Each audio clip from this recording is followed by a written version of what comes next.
What's up, guys? I am recording this Wednesday night, about 3 days before GOAT format World Championships. Now, even if you are saying, wait, I came here for Edison content, what are you doing, James? The ladder just dropped. Isn't that amazing? The ladder is great. I've been sinking some time into that one. I really need to be testing for Worlds, but I do just want to record a video talking about my thoughts for GOAT Worlds and sort of a meta-analysis. And I do think that despite, even if you're an Edison purist, you might get a lot out of this video because the way metas develop and react to each other, react to new best decks performing in different tournaments, I feel like that's something that can be applied and it's pretty interesting across multiple formats, even multiple games, even if you don't play Yu-Gi-Oh! But this is basically an invitational with the best players from around the globe. There's multiple qualifier events all throughout the year, and it all culminates in the final event of the season. And it also has a pretty significantly larger prize purse, maybe 5K total. Last year, I think the winner got about $2,000. So it's very exciting for anyone interested in GOAT, and I would argue anyone interested in retro in general, because the GOAT community, even though I think it is smaller than the Edison one right now, they did kind of provide a blueprint for building up in a grassroots way, and this is the culmination of that. The card pool is not changing, same with Edison. So this has just been about 5-6 years since the GOAT revival started of exploration and optimizing ideas and just finding out what works, finding out what doesn't work, what tech picks, what side deck cards, I wouldn't say it's gotten stagnant exactly, but it's been very, very worked over. There aren't a lot of diamonds in the rough left to find like there might be in Edison. This has basically resulted in a meta where Chaos Turbo has proven to be pretty dominant, but there's also plenty of other decks like Warriors, Earth Aggro, Goat Control, Chaos Aggro, Burn, Reasoning Gate. With the best players in the world coming together, everyone's trying to accurately predict the meta. Despite basically a full year of dominance from Chaos Turbo, both this year and last year, just completely winning a bunch of tournaments and dominating the top cuts. Last year, top 4 was Chaos Return, Goat Control, Chaos Control, and Earth Aggro. All decks that were built to counter Turbo in their own way. The year before, we had 2 Burn decks, Decree, Chaos Control, yours truly, and a Warrior deck. And Turbo was hyped at that event too. So clearly the answer is not just Turbo best deck. And I do think that Turbo is a great deck for a wide field, can beat a lot of bad players if you're pretty decent. But it seems like every year we get to this point, every year a lot of the good players play Turbo and they kind of just get smoked. So it's kind of like, what's happening? It's clearly not just Turbo best deck auto win. And I don't know if we're going to see that much truly new innovation. Last year we saw Geisty got second with a pretty interesting Goat Control build. But even then, there's only so many new cards. But I thought it'd be fun to kind of break out the crystal ball and see where we're at and think about what's going to have success at this Worlds. And, I might be right. I might look like a genius. I might look like a total idiot. But, even if I scrub out at Worlds, I can say that I was right about certain things, right? So I think it'd just be interesting for you guys to see. I've done a lot of prep for this Worlds, actually.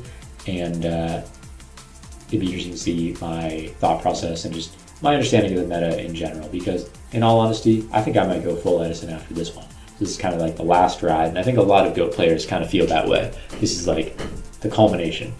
So, first thing on a lot of Worlds participants' minds, I think, is Chaos Aggro. Now, you might know this as Flip Warrior, Pile.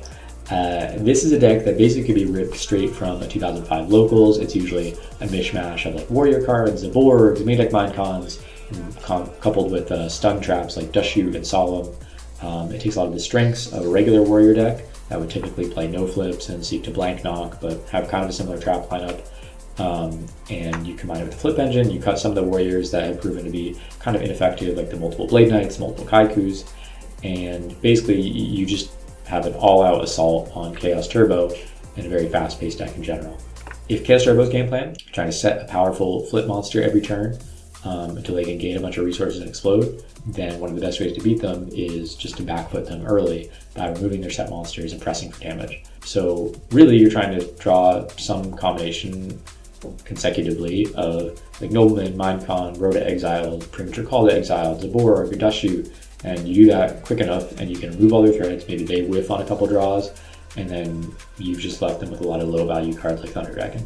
So the question is really just, can this deck because this basically just dropped a couple months ago, a month or two ago, with people like Chris Broverick, and I know Rabbit won a tournament with it recently, but a lot of players have been testing it.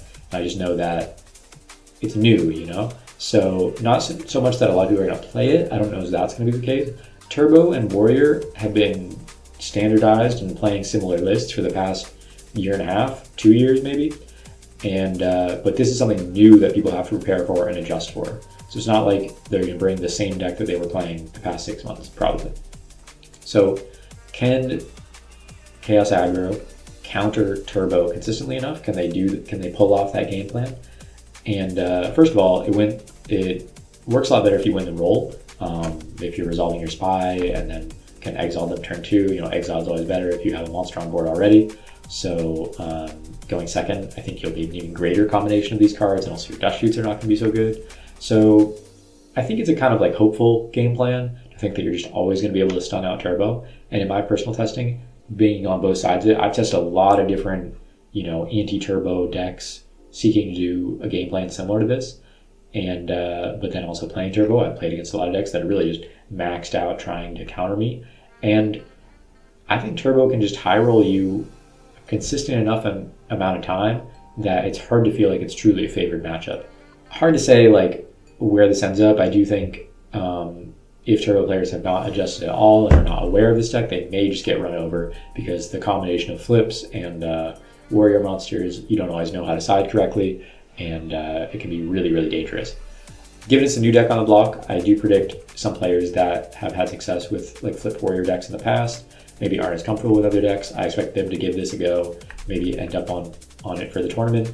But even though it's really hyped, it's just because it's something new, and it's very rare for there to be something new in GOATs. So this is still a relatively small amount of players. I do expect to have a pretty good conversion rate, probably will top in similar numbers to regular warrior, but it's definitely something on everyone's mind, and it may cause people to, like I said, switch up the traditional side plans that they may have had against standard warrior that they've been using for a while now. Next up, Chaos Turbo. It should go without saying to anyone that's like paid a little bit of attention to GOAT format that this is a really strong deck.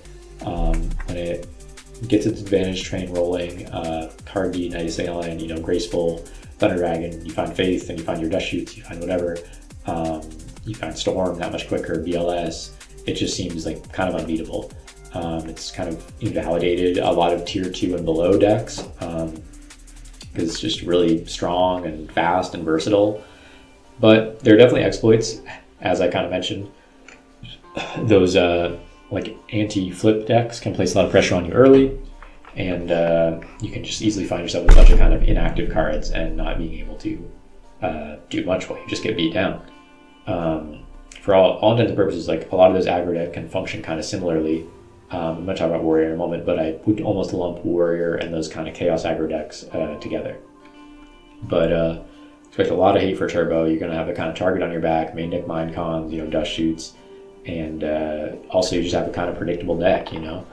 I think that is something that a lot of people are looking to take advantage of. They don't want to just have Turbo win and have the format be over, you know. But the bigger issue, I would say, is just the mirror. There's going to be a lot of Turbo played. There's going to be a lot of good Turbo players, and you're going to have to play them in Turbo mirrors. It's kind of a funny situation because I kind of think the Turbo mirror is relatively skillful. I think I can often beat a less experienced player. There's a lot of kind of nuance to playing around Minecon, baiting their Minecon, just kind of pacing your flips and your engine, using your Knight of Sails effectively, dropping chaoses at the right time, saving your outs to their chaos, and then you get to these kind of like late game deck out scenarios sometimes, and that can also be really interesting, where you both have a really limited amount of resources and trying to play around what they have. That being said, a lot of games are also decided by, you know, dust shoot, Minecon, you make a play and you've already checked if they have Minecon and they top deck it, or you just hope they don't have it, or you're already so down bad you have to slam a Minecon in their set and hope it's a real card and they baited you, you know. It can be a really frustrating mirror that is decided by die roll or by dust shoot, and with this many good players in the tournament that are not gonna fuck up if they open a good hand, you know, it might just be really frustrating, and Turbo might just cannibalize itself. Turbo's never really gonna be a bad pick, you know. I think you can load up, even though I've been talking a lot about how Turbo needs to adapt, you could probably load up a pretty similar list to 2 years ago and still high roll people the same way. and there definitely are going to be some people that like just the graceful is glued to their hand and they make top cut that way. I do think that you really need to think about your edges for the mirror, and mine cons and dust shoots, those are very standard options. Are those going to just prove to be the best option again? I've seen people do warrior packages, I've seen people do all sorts of things. So I think that if you're going to play a bunch of turbo mirrors, you're probably going to need to think about what your edge is. And that's not necessarily changing the cards. It might be what you're siding out. It might be just like how you're going to approach it, the sequencing of stuff you're going to do, ways that you might find to outplay. But I think you definitely need to be practiced in the turbo mirror, at least, even if you don't have a ton of crazy tech options. All these decks, are out to beat turbo. That's the number one thing. It's probably the number one represented deck. It probably will still be the most represented deck in Top Cut, but I don't know if their conversion rate will be that good. But I think you just need to know that everyone's going to be gunning for you and be prepared for that. Prepare for some hard matches and maybe some frustrating losses if you're playing turbo. Now, third deck I want to speak on is Goat Control. This is a deck that I used a few months ago to a top 8 finish, and at the time I was calling it the third best deck behind Turbo and Warrior. And I think honestly, Goat Control is in a really good spot this year. A lot of attention, I think, is being placed on Warrior and how to counter Warrior, especially these new ones with flip packages, and I think Goat Control does that pretty well.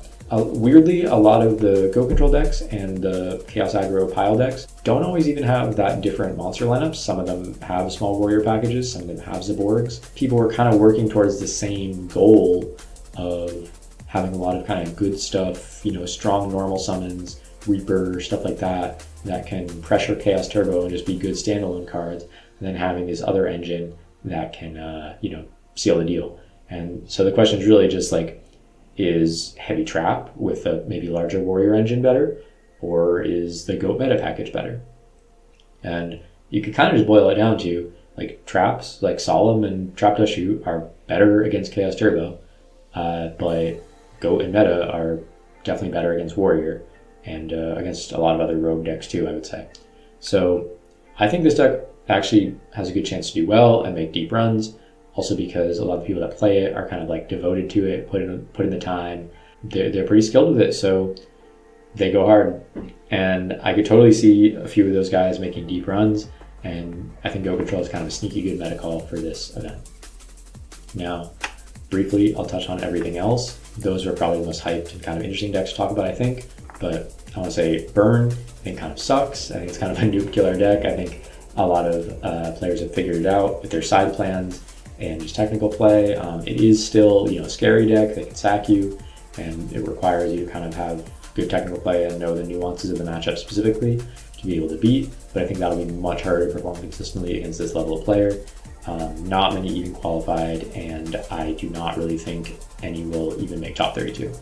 The one saving grace is if all these decks are really metagame to beat Turbo or beat Warrior, maybe they'll, forget about Burn and not have much side space, but I just don't really see it, especially after World 1 in 2021. Like, no one wants to get taken by surprise that way.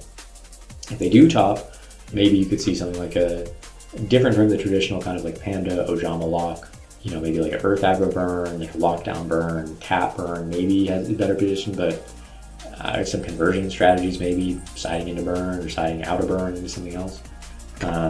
Maybe that could prove to have some success.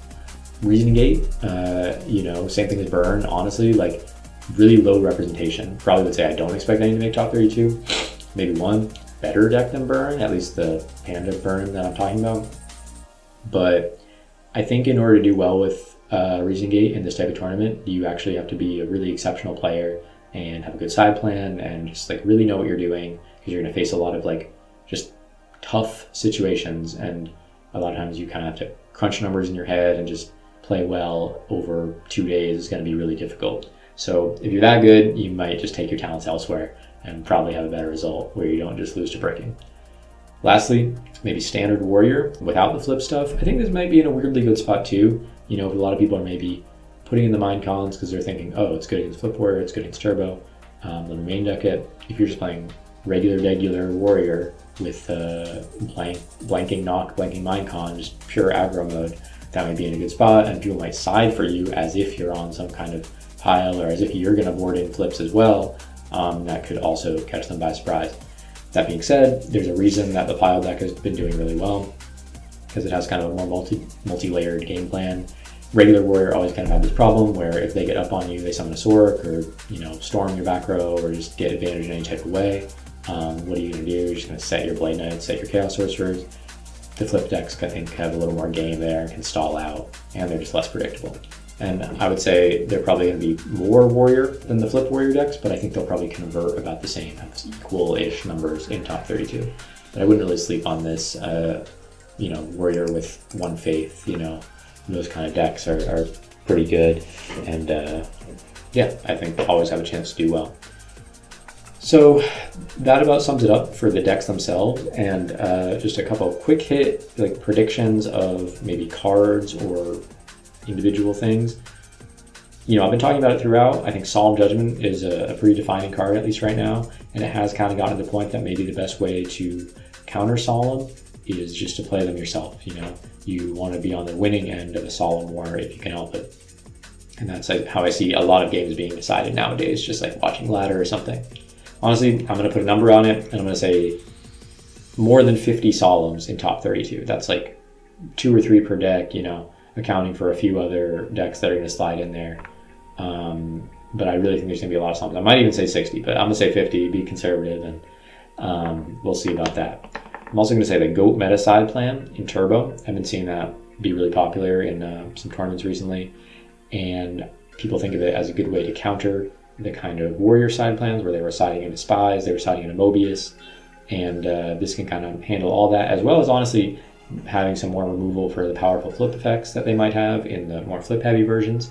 So I think that this side plan is really catching on. How effective I think it is, how well I think it'll convert, that I'm a little less decided on, but I do think it seems like an attractive option to counter a lot of these rogue decks, these. If you kind of don't know what to side and it seems like they're playing like weird mishmash of cards, I feel like GOAT meta is often pretty good against that, especially if they're not going to have a lot of Book of Moons and things like that. So GOAT meta seems like a good all-around side option in a meta that kind of seems confusing to dissect, I think, to people right now. Like you're seeing people talk with all these jank decks, like a bunch of one-ofs, and maybe GOAT meta in a pinch, you could just side that and feel pretty safe. And on that note, the third individual card prediction, let's say, is maybe not a specific card, but just like, I think we're gonna get weird with it. And what I mean by that is, as I've talked about, we're seeing these kind of pile decks, these chaos aggro, and they're playing like 35 one-ofs, looks like 2005 deck, the DD Assailants, the one Abyss Soldier, one Zaborg, one Mobius main deck, whatever, Anti-Spell Fragant, Zig Zenhu, we're seeing all this random stuff, and it's just like this versatile, good stuff deck that wants to be like prepared for anything, and it's going to be hard to predict. If in the past, if I was playing, saw someone wrote a Blade Knight set 4, I could probably guess 37 of their 40 cards instantly. Same thing if they TD set a deco or something. But nowadays, it's much harder to predict. And I think that's a big point in the favor of these new style of decks. And I think a lot of people may try to emulate that by doing unpredictable stuff. And I'm talking about weird stuff that has high punishes. I'm talking about Jujutsu Masters. I'm talking about, the Abyss Soldier, maybe even a Chaos Turbo. I'm just talking about getting weird with it, main deck Dust Tornadoes, but even weirder stuff, the Golem Sentries, the, sort of Priest, just whatever. Now more than ever, it seems like there's kind of benefit to experimenting and not just relying on standard lists, because it seems like everyone that's in this tournament that has been grinding, they've tested so much against standard lists. The standard lists have been kind of the same the past year and a half. So it seems like a ripe opportunity for something kind of fresh to have an advantage in a lot of those matches. So those are basically my predictions. I'm gonna look like a genius, I'm gonna look like an idiot, who knows? But I've really been testing a lot for this Worlds, so obviously I personally am hoping to do well. Hoping to make top cut, hoping to make a deep run, maybe improve my third place, maybe get a win.